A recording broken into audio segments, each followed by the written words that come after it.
Dekabrın 16-sında Azərbaycan Kinematografçılar İttifaqının kino zalında Senaristlərin Meydanı adlı layihənin 3-cü görüşü keçirildi. Senarist Nicat Dadaşov Zəmanəmizin qəhrəmanı adlanan müzakirədə öz təcrübəsindən və iş prinsipindən konkret nümunələr və müqayisələr əsasında danışdı.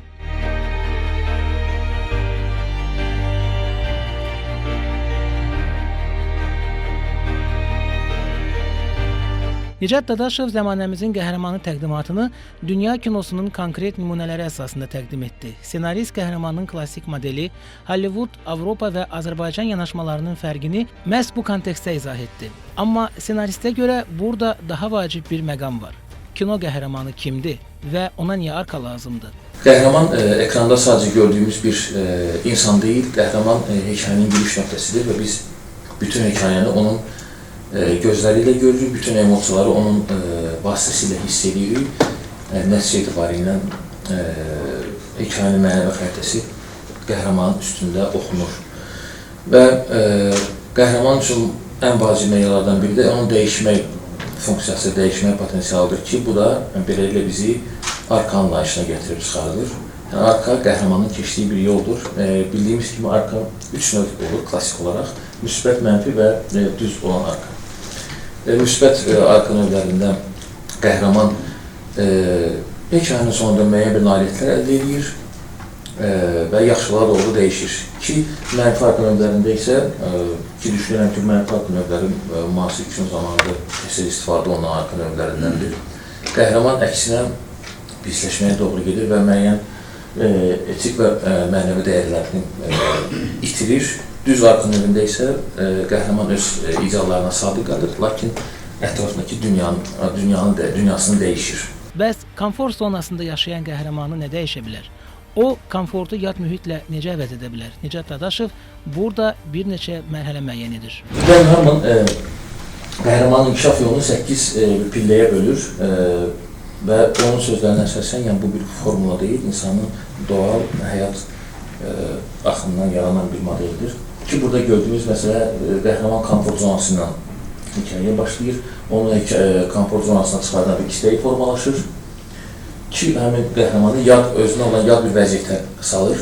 Ki, qəhrəman həmin vəziyyətdə adaptasiya prosesini keçsin müəyyən peripetiyaların vasitəsilə və müəyyən nailiyyətlər əldə eləsin. Həmin nailiyyətlərlə neyinsə bahsını əldə edir və o nailiyyətlər əldə etdiyi dövrdə müəyyən səhvlərə yol verir ki, onların cəzasını çəkir ki, qəhrəman son nöqtədə dirçəlib filmin, yəni hekayənin əvvəlində gördüyümüzdən fərqli olaraq müəyyən metamorfoza uğrasın ki, dəyişilə bilsin. Bütün bu pillələr klassik filmləri bu düstura oturturanda yəni qəhrəmanın keçdiyi yol aydın şəkildə görülür. Bəs biz bu qəhrəmanı necə tanıya bilərik? Nicat Dadaşov bunun üçün qəhrəmanın anketi yanaşmasını irəli sürür. Mən özüm ssenari işləyəndə və obraz yaradanda əksər hallarda istifadə edədiyim bir qəhrəman anketi metodologiyası var ki, o metodologiyaya uyğun olaraq əlində sevgi qəhrəmana verilən 50-70 sualdan ibarət bir anket formu. Qəhrəmanımızı daha yaxından tanıya bilək. Onun psixoloji, sosial, fizioloji bir ab-havasını bilək ki, artıq ssenari mərhələsinə başlayanda biz qəhrəmanımızı bu və digər situasiyada necə hərəkət edə biləcəyini və nə formada anlaya bilək. Bu əslində çox faydalı bir metodologiyadır və ədəbiyyatdır ki, belə deyək, yolculuğuna yeni başlayan ssenaristlərə və ümumiyyətlə hətta peşəkar ssenaristlərdə vaxtaşırı, yəni bu ədəbiyyata müraciət etdikcə yəni öz qəhrəmanlarını daha yaxından tanımağa çox böyük yardımcı olur. Senarist Nicat Dadaşov qəhrəmanın seçimlərindən ibarət olduğunu və dilemma qarşısında qaldıqda mahiyyətinin tam olaraq üzə çıxdığını izah edir. Digər bir nəzəriyyəçimizin fikirlərindən tanış olmaq istərdim. Lajos Egri, qəhrəman təbiətə olan konflikt. Lajos Egri qəhrəmanın konflikti hadisələrin mərkəzinə yerləşdirirdi və düşünürdü ki, bir qəhrəman hansısa bir dəyərin təcəssümüdür. Yəni, bir qəhrəman hekayədə inkişaf edilməsi onun qarşısında duran sadəcə bir adi insan deyil. Onun alternativ dəyərlər daşıyan bir qüvvədir ki, onların toqquşması nəticəsində hekayənin konflikti formalaşır. Yəni, konflikt Layuşevlin nəzəriyyəsində olunur, konflikt şəxsi nifrətdən deyil, hansısa fundamental həyat mövqelərindən dolayı yaranır və onun nəzəriyyəsinə əsasən, yəni hər iki tərəf, münaqişədə olan hər iki tərəfin həqiqətləri və özünə məxsus ideologiyalar olduğu təqdirdə hekayə olduğu şəkildə inkişaf edir. Ki, bütün bu hekayə sadəcə yaxşı ilə pisin mübarizəsi kimi səthi bir anlayışdan daha dərin bir etik və mənəvi dilemmaları araşdıran bir filmə, hekayəyə çevrilsin deyə. Maraqlı bir fikir var ki, mənə heç vaxt qəhrəmanın kim olduğunu demə, nə istədiyini göstər. Yəni, Makinin vurguladığı əsas meyar odur ki, qəhrəman dediyi sözlərlə yox, gərgin vəziyyətdə atdığı adımlarla, elədiyi seçimlərlə öz xarakterini büruzə verir və stres və gərginlik situasiyalarda müəyyən etik dilemmalar qarşısında qalanda qəhrəmanın xasiyyəti, mahiyyəti daha aşkar şəkildə tamaşaçılara aydın olur. Və belə gördüyünüz kimi də təzyiq və konflikt qəhrəmanın mahiyyətini açan katalizatordur və qəhrəman özlüyündə seçimlərinin bir cəmindən ibarətdir. Bu, Robert Makinin qəhrəman və seçim məsələsi idi. Digər bir Christopher Vogler əslində Hollywoodun aktiv şəkildə yararlandığı bir dramaturgiya nəzəriyyəsidir ki, onun bu Qəhrəmanın Səyahəti adlı kitabı artıq səhvlərimizə 40 ildən çoxdur ki, Hollywoodda tətbiq olunur və uğurla da inteqrasiya olub. Bir növ Harmonun dairəsinə bənzərliyi var. Çünki o da qəhrəmanın səyahətini dairə formasını çizir. Yəni, bəhrələndiyi, Joseph Campbell'ın Üzlü Qəhrəman kitabından bəhrələnir və burada da eyni oxşar punktları görürsünüz. Yəni, maciraya çağırış, maciradan imtina, mentorla tanışlıq, sınaq, mükafat və nəticədə eliksirlə qayıdış. Yəni, bütün bunlar qəhrəmanın formalaşdıran və qəhrəmanın keçdiyi yolu, düzdür, Christopher Vogler Dan Harmon'dan fərqli olaraq düşmən fikrimizə daha ətraflı və təfərrüatlı şəkildə bu yolu çizib.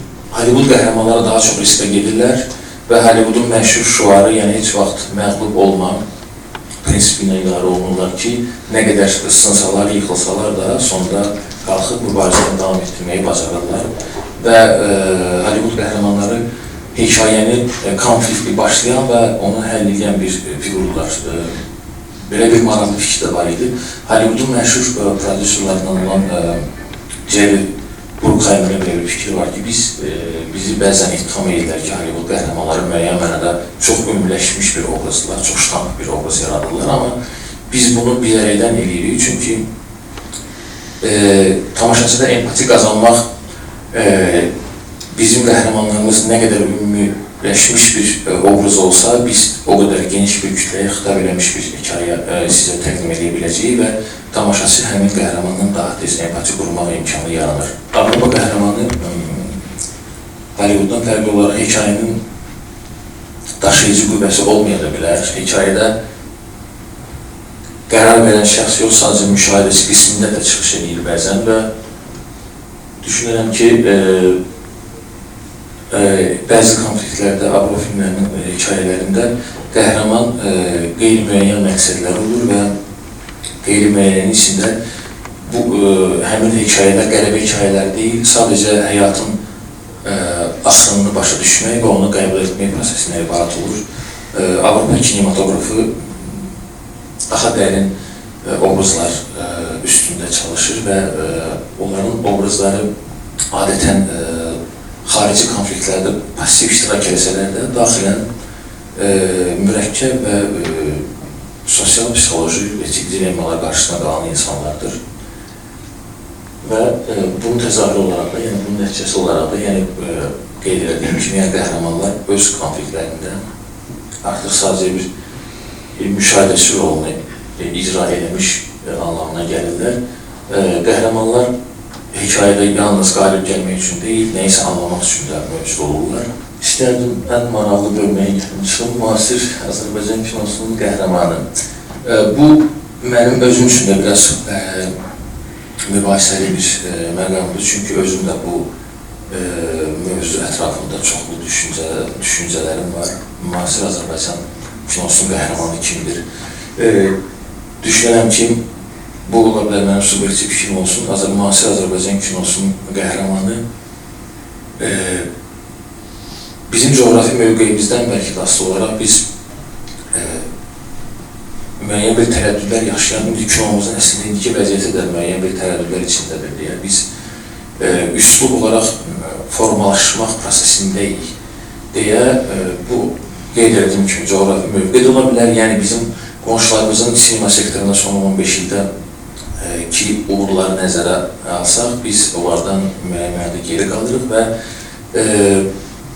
ola bilər ki, bu biz tərəfdən qonşularımızın sinema sektoruna müəyyən mənada bir oxşatma, bənzətmə növü ola bilər. O da ki, özünü bizim kinoda bir xaosu yaratmaq növünü gətirib çıxardır ki, müəyyən mənada Türk kinosu, İran kinosu, Rus kinosu və s. Axır. Ki, qəhrəmanlığı da özünün təzahürünü tapır. Fikrimizə, bizim qəhrəman iki dünya arasında qalan bir insandır. Yəni, vuruladığım kimi orada, yəni ailə ilə öz şəxs istəkləri arasında, yəni mən kiməm və ya mən kim olmalıyam suallar arasında öz şəxsi istəkləri və cəmiyyətin düşüncələri, sistemə qarşı çıxmaqla susmağın arasında ümumiyyətlə biz tərəddüdlü olan qəhrəmanları göstəririk. Yəni mənim bu şəxsi düşüncəmdir və bir senarist kimi düşünürəm ki, bu mövzu yaxın zamanda özümü də çox narahat edir ki, bizim kinomuzda bu kimi dilemaları həll etməyə çalışan bir qəhrəman, amma gördüyünüz kimi şəkillərdən də müasir kinomuzun qəhrəmanları müxtəlifdir. Yəni bu janr üslubundan fərqli olaraq komediya, drama və axır. Daha sonra təqdimat iştirakçıların müzakirəsi və sual-cavab sessiyası ilə davam etdi. Bizim cəmiyyət ziddiyyətlərdə olan, sınav, tam müsbət yox, yəni belə bir qəhrəman görmək istəyirdi. Bizim müasir filmlərimizin hamısını yox əlbəttə ki, amma bir qismin problemi ondadır ki, sınavı o qədər sındırırlar, o qədər alçalırlar. Misal üçün, Emil Quliyevin filmləri, yəni baxırsan qəhrəmanı bir də işığını tapa bilmirsən. Yəni biz sınav deyəndə çox maksimalizmə gedirik. Biz ümumiyyətlə bizim cəmiyyət də orta təbəqə az olduğu üçün biz bu sırana kraynistik.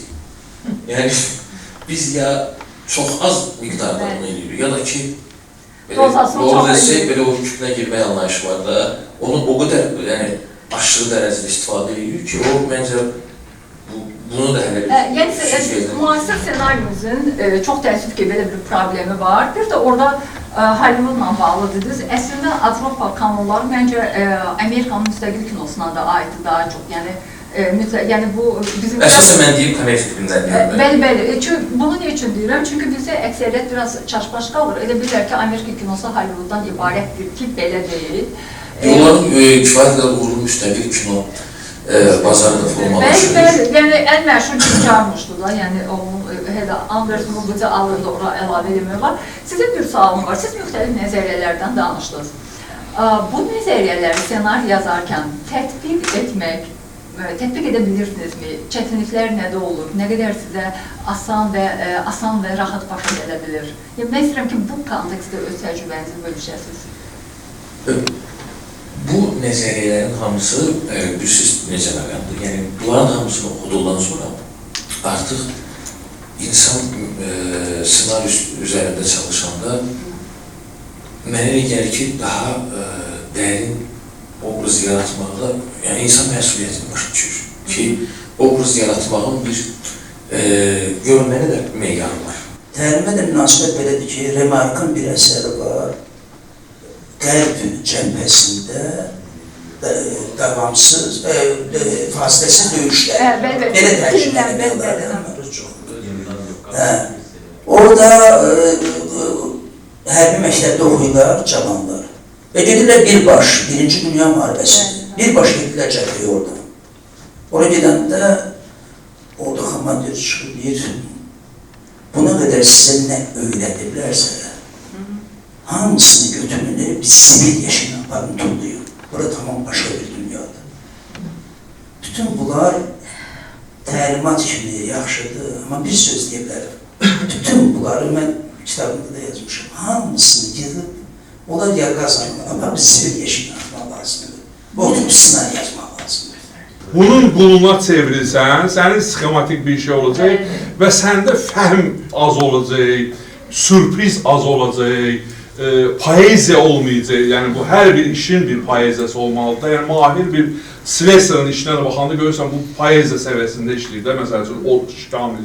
Ona görə Nadir mənim dediyinlə Nizat bəyin dediyində bir konflikt yoxdur. Sadəcə o Nadir mənim birinci nəfəs açmamış, tələbi qoyur ki, müəllifin ikinci nəfəsi olmalı da. Yəni biz görmüşük, məsəl üçün, ilahi nəfəs üçün birinci insan ciyərləri soğuk değmədən xilas olsun, sonra bir ilahi nəfəsi açılsın. Mən heç nəyi doğmalaşdırmağın tərəfdarı deyiləm və ümumiyyətlə bu mütləq bir olmalıdır. Mən qısa müddətli bir təcrübədə oldum bu serial məsələsində də, film məsələsində. Əsasən seriallara aiddir bu. Birincisi, Azərbaycanda sifarişçilərin əsasən belə bir təsəvvürü formalaşmayıbdır ki, senarinin hazırlanması üçün, ərsəyə gəlməsi üçün əslində böyük bir müddət lazımdır. Bu hələ bizdə tam oturuşmayıbdır. Ona görə elə bilirlər ki, heç nədə piraşki düzəltmək kimi bir şeydir. Buradan mən düzəltdim belə, attım belənsə, getdiksə, hər şey hazırdır. Elə deyil. Buna aylar lazımdır, bunu düşünmək lazımdır, strukturu qurmaq lazımdır. Ona görə də biraz bizdə həm vaxt qısadır, həm büdcə qısadır. Nəticədə senarist çalışır ki, mən necə edeyim ki, bu büdcədən kənara çıxmayayım. Başlayır neynəməyə, başlayır orada bəzi səhnələri birinci növbədə senarist özü atmağa beynindən. Halbuki onlar lazımdır. İkinci növbədə çəkiliş müddətində o səhnələr, çəkiliş müddəti deyək ki 45 gün. Azərbaycanda 12 bölümlük serialın müddəti 45 gündür. Yəni bu çox gülməli bir müddətdir əslində bir serial üçün, mini serial üçün. Və tələblər də yüksəkdir, sinematik olsun, plan 5 mükəmməl. Və çəkiliş periyodunda da büdcəyə nəzarət falan məsələsinə görə o bir qism səhnələr də orada atılır. Orada çəkilir, çünki gəlib müddət çata bilmir. Çünki büdcə arta bilər ortada, maliyyə arta bilər. Və bu baxımdan mən həmişə oturub düşünürəm ki, mən əvvəllər məsələn başqa fikirdəydim. İndi təcrübənin içinə girəndən sonra, yenə deyirəm, mən öz mövqeyimdən danışmıram. Çünki mən özümü senarist hesab edirəm, ona görə. Mən başqa senaristlərim öyrəm. Nizat bəy özü seriallar yazıbdır. Yəni kifayət qədər uğurlu seriallar var onun işləri arasında. Özü də bilir bu prosesin ki, necə keçibdir hamısı. Metodlar, kanonlar ki var, əlbəttə onları bilmək senarist üçün hava su kimi lazımdır. Amma eləcə də hava su kimi onları unutmaq da vacib. Onları sən bilməlisən ki, unudarsan. Çünki kəpənək uçuşunun trayektoriyasını nətər müəyyən eləmək olur? Əsl sənət əsəri, o cümlədən senari. Piraşkidən fərqli olaraq daha çətindir, təbii ki. Və onu şeir kimi qəbul eləmək lazımdır. Senarist şeir yazmalıdır əslində. Mən belə başa düşürəm, kimsə razı olmaya da bilər.